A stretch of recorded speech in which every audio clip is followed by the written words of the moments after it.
तुम्हारा मन व्याकुल ना हो, परमेश्वर पर विश्वास रखो और मुझ पर भी विश्वास रखो। मेरे पिता के घर में बहुत से रहने के स्थान हैं। यदि ना होते तो मैं तुमसे कह देता, क्योंकि मैं तुम्हारे लिए जगह तैयार करने जाता हूँ। और यदि मैं जाकर तुम्हारे लिए जगह तैयार करूँ तो फिर आकर तुम्हें अपने यहाँ ले जाऊंगा, कि जहाँ मैं रहूँ वहाँ तुम भी रहो। जहाँ मैं जाता हूँ तुम वहाँ का मार्ग जानते हो।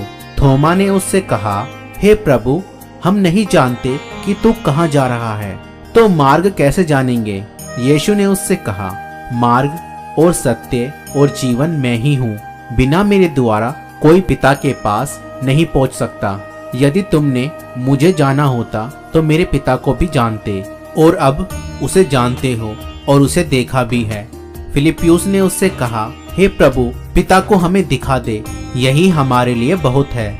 यीशु ने उससे कहा, हे फिलिप्युस, मैं इतने दिन से तुम्हारे साथ हूँ, क्या तू मुझे नहीं जानता? जिसने मुझे देखा है उसने पिता को देखा है। तू क्यों कहता है कि पिता को हमें दिखा? क्या तू विश्वास नहीं करता कि मैं पिता में हूँ और पिता मुझ में है? ये बातें जो मैं तुमसे कहता हूँ अपनी ओर से नहीं कहता, परंतु पिता मुझ में रहकर अपने काम करता है।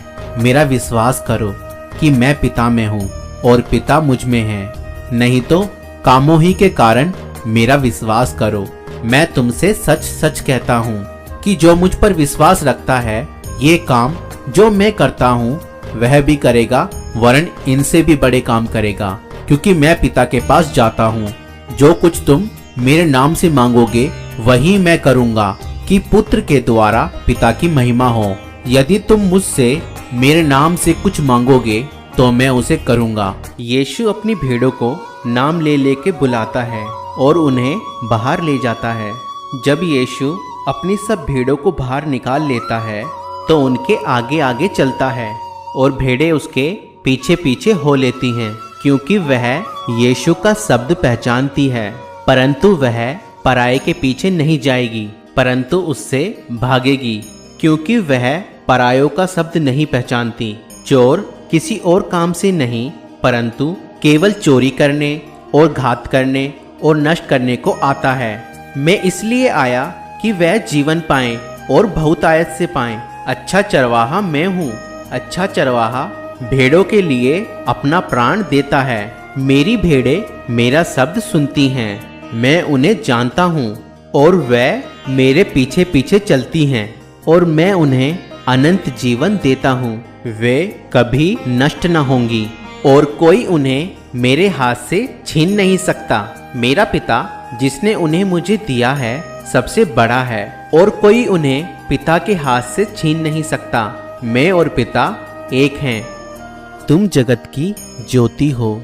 जो नगर पहाड़ पर बसा हुआ है वह छिप नहीं सकता, और लोग दिया जलाकर पैमाने के नीचे नहीं परंतु दीवट पर रखते हैं, तब उससे घर के सब लोगों को प्रकाश पहुंचता है।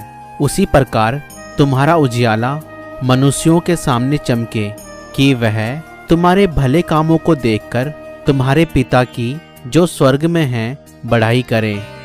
इसका मतलब हमारा जीवन ऐसा होना चाहिए कि हमारे धर्मी जीवन को देखकर दूसरे लोगों को यह मालूम हो जाए कि हमारा परमेश्वर जीवित परमेश्वर है। वह हमें अधर्मी से धर्मी बनाता है और हमारे कामों को भी धर्मी करता है। वह हमारे चाल चलन और पूरे जीवन को बदलता है। वह हमें बुरे से अच्छा बनाता है। हमारे बदले जीवन को देखकर और हमारे भले कामों को देखकर लोग परमेश्वर की महिमा करें और सचमुच जाने हमारा परमेश्वर पिता धर्म नहीं परंतु जीवनों को बदलता है। सुनो, हम यरूशलेम जा रहे हैं, जहाँ मेरे विषय में की गई भविष्यवक्ताओं की सभी भविष्यवाणी पूरी होंगी। मुझे अन्य जातियों के हाथ सौंपा जाएगा। वह मेरा उपहास करेंगे, मुझे अपमानित कर मेरे मुंह पे थूकेंगे, कोड़े लगाएंगे और मार डालेंगे, परंतु तीसरे दिन मैं जी उठूंगा। और प्रभु यीशु दृढ़ निश्चय के साथ यरूशलेम चल पड़े।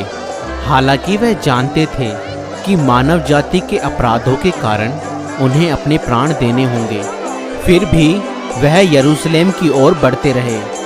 बहुत से लोग यीशु के आगमन पर आनंदित हुए और यीशु को अपना प्रभु और अपना राजा मान लिया।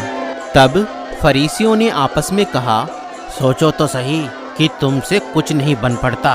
देखो, संसार इसके पीछे हो चला है। गुरु, अपने शिष्यों को आज्ञा दे कि वह चुप रहें। मैं कहता हूँ, यदि ये चुप रहे तो स्वयं ये पत्थर चिल्ला उठेंगे। होसन्ना, होसन्ना, धन्य है वह जो प्रभु के नाम से आता है। आकाश में होसन्ना, पृथ्वी पर होसन्ना, सबको आशीष मिले।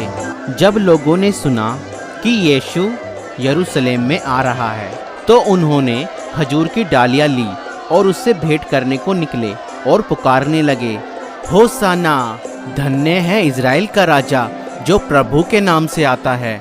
जब यीशु को गधे का एक बच्चा मिला, तब वह उस पर बैठ गया, जैसा लिखा है, हे सिय्योन की बेटी, मत डर, देख तेरा राजा गधे के बच्चे पर चढ़ा हुआ चला आता है। उसके चेले ये बातें पहले ना समझे थे, परंतु जब परमेश्वर की महिमा प्रकट हुई तो उनको सिमरन आया कि ये बातें उसके विषय में लिखी हुई थी, और लोगों ने उससे इसी प्रकार का व्यवहार किया था। निश्चय उसने हमारे रोगों को सह लिया और हमारे ही दुखों को उठा लिया, तो भी हमने उसे परमेश्वर का मारा कूटा और दुर्दशा में पड़ा हुआ समझा। परंतु वह हमारे ही अपराधों के कारण घायल किया गया, वह हमारे अधर्म के कामों के कारण कुचला गया।